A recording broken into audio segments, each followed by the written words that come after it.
Հարգելի սիրելի ժողովուրդ, իսրտե ողջունում եմ ձեր բոլորին։ Շատ ուրախ եմ, շնորհակալ եմ ջերմ ընդունելության համար։ Իսրտե, անկեղծ, ժպիտով, փայլով։ Շատ տպավորված եմ։ Ես եկել եմ այսօր այստեղ լավ լուրերով։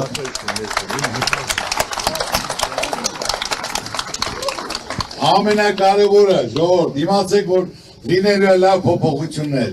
որ փող եք աշխատելու, գործ եք ունենալու, դրամատուրգների հետ բարձր լինելու։ Ոչ թե ինձ այնպես ասում, հիմա ճակերտները կբացեմ, ավելի պարզես կասեմ։ Ամենակարևորը մենք ուսումնասիրել ենք, շփվել ենք ժողովրդի հետ, ամբողջ իմ թիմը բոլոր ոլորտների հետ շփում ունեցել։ Հարցնելով ոչ թե իրենք են ասել, այլ լսել են, որ ոլորտում աշխատում, ինչ խնդիր ունի, ինչ պրոբլեմ ունի, ինչ մտահոգ հարց ունի։ Եվ դա մենք լրիվ արձանագրել ենք, եւ դրանց լուծումները մենք գրել ենք։ Եթե մեր ծրագիրը կարդաք, ծրագրում կա։ Մենք գեղեցիկ բառեր չեն գրել, կաբինետում նստած չեն նստել լուրջ դեմքով գրել։ Այլ լիարժեք այսօրվա առաջացած խնդիրներն ու պրոբլեմները եւ դրանց լուծումները։ Այսօր ժողովուրդ ջան, չլուծվող խնդիր չկա։ Անհնարին բան չկա աշխարհում։ Միայն պետք է ցանկանալ, տիրապետել, ժողովրդին գնահատել, հասկանալ, ոչ թե ժողովրդի մոտ ամեն օր ատելություն, թշնամանք, ցեղ շպրտել, վիրավորել, ձերբակալել, այլ լիարժեք այսօր ժողովուրդը հոգնել է։ Ժողովուրդը ուզում է փոփոխություն, որ այդ փոփոխությունը զգա իր առօրյայում, իր կյանքում, իր ընտանիքում, իր պահվածքով, որ ինքը զգալով, որ կարողանում է նորմալ բարեկեցիկ ապրի։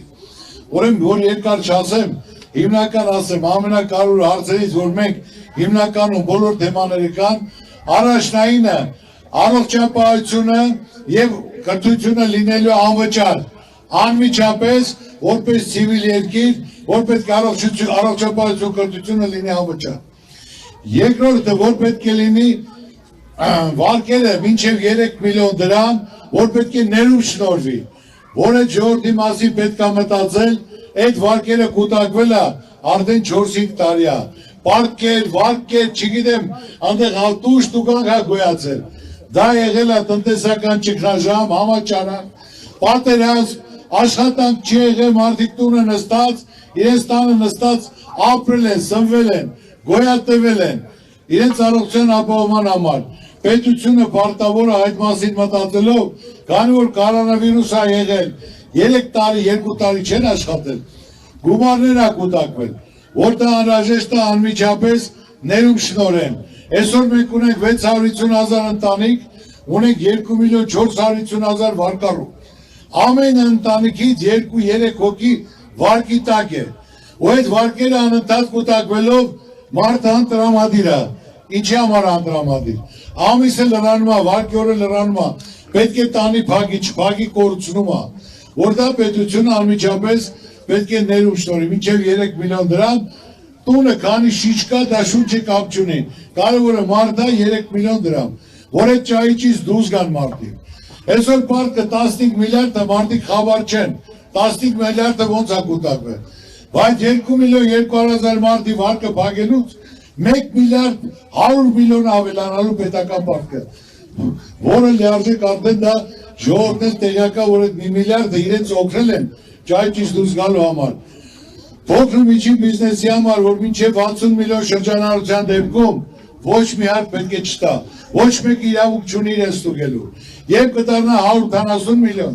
1% շրջանառության ինքը կվճարի մեծ հաշվիկով։ Այսպես պետք է թողել փոքր ու միջին բիզնեսը կայանա, ոտքի կանգնի, լիարժեք ծանոթություն ունենա, բանջարկ ունենա, ու մեծ ցանկությամբ ինքը մի տոկոսը կվճարի։ Մյուսը հիմնականում կալանավարերում տեղ չկա, ժողովուրդ ջան, բռնել, դատել, արտաքսել, տնային կալանք, որ պետք է կարողանանք մարդկանց համաներում շնորհենք, որ մարդիկ սխալվել են, բաց են թողնել, որ գնան հասնեն իրենց ընտանիքներին։ Մարդ են, մեկ անգամ ծնվել են, ամբողջ կյանքը բերդում պետք է չլնեն, կան հասնեն իրենց ընտանիքին, սխալվել են, էլ չեն սխալվի։ Շանս տանք մարդուն, որ գնա երջանկանա, գնա իր ընտանիք, իր ծնողներ, իր երեխաներ, իր ընտանիք։ Եթե երկրորդ անգամ թույլ կտա, ուրեմն մեղքը իր վիզը, ժողովուրդ ջան, բայց կարևորը դա պետք է կատարվի։ Այսօր ամենակարևորը ես որ ասենք ձեզ ասում եմ, սպասեք լավ փոփոխությունների, Ժորժան, հենց այնպես չեմ ասում։ Այսօր մենք ինչ կա կորցրել ենք։ Պատերազմում պարտվել ենք, զոհեր տվել ենք, հողերը հանձնել ենք։ Այսօր մենք ասելու բան չունենք, մեզ խոսալու բան չունենք։ Այլ այսօր հիմնական մտածելով, որ մենք աշխարհի առաջին քրիստոնյաներն ենք, որ աշխարհին կարող ենք ասել հնչեցնել, մենք ավելի մեծ ճանաչում ունենանք, հայ ժողովուրդը հարգանք պատիվ ունենա։ Աստծո կամոք շինարարությունը սկսել ենք։ Բոլորը մասնակցում են, քար են դնում, ծրագիրը Ծառուկյան ընտանիքինն է, բայց կառուցողը հայ ժողովուրդն է։ Այնպես որ դռները ձեր համար էլ է բաց, որ գաք մի քար դնեք ընտանիքով, թոռով, համայնքով, կոլեկտիվով, որ ու մի հատ էլ հավաստագիր կստանաք, որ ընդմիշտ այդ ուժեղ գործին մասնակից եք եղել դուք։ Հիմա պատկերացրեք, որ եթե Հայաստան գա 20 միլիոն Բրազիլիա չգնա, Բրազիլիան ինչ կապ ունի, ասենք թե որպես քրիստոնյաց, եթե առաջինը մենք ենք, պատմության մեջ առաջինը մենք ենք, որ պետականն ընդունել ենք, սաղ մեր մոտ են գալու, 20 միլիոն, եթե տուրիստ եկավ, այդքան հյուրանոց չկա, պետք է կան մնան, եսի մարդիկ 2 տուն ունեն, 3 տուն են, վարձով կտան կնախապատասխեն, բիզնես կազմակերպեն, փոքրիկ միջին բիզնես, ինչ որ մի բան հարտադրելու, ստեղծելու, մշակելու, թխելու, պատասխանելու, որ այդ 20 միլիոնը եկել են դադակ ձեռով չեն գնալու։ 20 միլիոնը ժողովուրդ, եթե տուրիստը $5,000 գրպանը պետք է լի, որ գա տուրիստ, որ պետք է հյուրանոց մնա, ման գա, ճաշի, նվեր առնի։ 20 միլիոն անում է 100 միլիարդ, 100 միլիարդ իմ երկրում է մնալու։ Ժողովուրդն է դրանից օգտվելու։ Տուրիստական ասենք, թե նայելով, հիանալով աշխարհում չկա սենց տեսարան, սենց օր, իր գետներով, իր անտառներով, իր հանգստի գոտիներով, գալու են, մնալու են, ծախսելու են, ներ են դնելու, այդ 100 միլիարդը իմ երկրում է մնալու, տաքսիստն էլ առնելու, գյուղացին էլ առնելու, քաղաքացին էլ առնելու, փոքր ու միջին բիզնեսն էլ առնելու, աշխատատեղերը լինելու, Եվ գալու են, լոր են գալու, ալավերդ են գնալու, սևան են գնալու, 7 օր չեն առնելու նստեն Երևանում։ Այնպես որ, այսօր անհրաժեշտ է ոչ թե 50 հատ գործան կառուցել, հիմա 50 գործանել որ կառուցեմ, 50 գործանում պետք է աշխատի, ամեն տեղը 100 մարդ 5,000 աշխատատեն, բայց մեր 3 միլիոն ժողովուրդը այսօր պետք է զբաղմունք ունենա, 2-3 խոշոր ներդրում, բոլորն էլ զբաղմունք ունենալու են, բոլորի դեմքին էլ ժպիտ է գալու, բոլորն էլ փող են աշխատելու, այնպես որ մենք արածա երկուսն էլ կանենք ժողովուրդ, այսօր հիմնականում պետք է նախարարությունը, Սփյուռքի նախարարությունը պետք է բացվի, մեր Սփյուռքը մեր հայրենակիցներն են, երես են թեկել, նեղվել են մեզին, անպայման պետք է բացենք, ամրացնենք այդ կապերը, գյուղնախարարությունը 470,000 հող ունենք, գյուղնախարարությունը վերացել են, այսպես ուզում են տարածքները դադարվի, Բավոս կալա գյուղնախարարությունը դադարել, մեր գյուղի բնակիչները, որը բերք ու բարիք ստեղծող են, սահման պահող են, այսօր խեղճացած պատի տակ նստած է, ոչ սերմ ունի, ոչ սիլիտրա ունի, ոչ ընդունող ունի, ոչ մեխանիզմ ունի, ինչ պետք է անեն, այնպես որ մենք սաղ տիրապետում ենք, ժողովուրդ ջան, ցանկություն կա, լավ ծրագիր ունենք, այսօր ինչ որ խնդիր կա, սա թոշակառուների ցավը տանեմ ես, այսօր եթե անարդարացի վերաբերմունք 100% գույքարկ ավելացրել են, հələ ռայոններում այս գույքարկ այդքան չի երևում, Երևան քաղաքում 100% գույքարկ ավելացել է եւ ոչ թե հաշվարկել են կադաստրային արժեքով, հաշվարկել են շուկան արժեքով, մարդը 70-80 տարեկան է, ամբողջ կյանք աշխատել է, ստեղծել է, արվեստագետ է, գիտնական է, դոկտոր է, պրոֆեսոր է, բժիշկ է, դասախոս է, բանվոր է, սվարչիկ է, տուն է ստացել, հիմա ինքը չի կարողանում այդ իր թոշակով, որ կարողանա ասենք այդ գույքարկը վճարի, ասում են այդ վաճառի, գնա սահմանամերձ գոտում ընդեղ էժանա գույքարկը, դա մարդկային վերաբերմունք է, ես ասում եմ չգիտեն, ես ասեմ ձևը ոնց անեն, որ հիմնական օրենք ընդունեն 2025 թվականից, 2026 թվականից, չէ 26-ից, որ եթե ուզում է Երևանում բնակարան առնի, ուրեմն լիարժեք 100% գույքարկ է վճարելու, որ մարդը իր գրպանին նայելով զգա, պետք է առնել, թե պետք չի առնել, կարա դրա դակից դուրս գա, թե չի կարա, դա անարդարացի է, թոշակառուին հարգաժան մարդուն, որ իր խորը ծերություն, հույսով հավատով իր երկրում աշխատել ոստիկանավայրը թող գնա բնականը վաճառի գնա սառնամես գոտում։ Դա անմիջապես վերանալու է, այլ նոր որոշում ընդունելու։ Թող մտածում է տուն առնի, թող գույքարկի չափսը իմանա, կառնի։ Չի ալի իրացավ, որ հին առանձներին դա չի վերաբերում։ Սա է արդարացի որոշումը, Ժորժ ջան։ Սա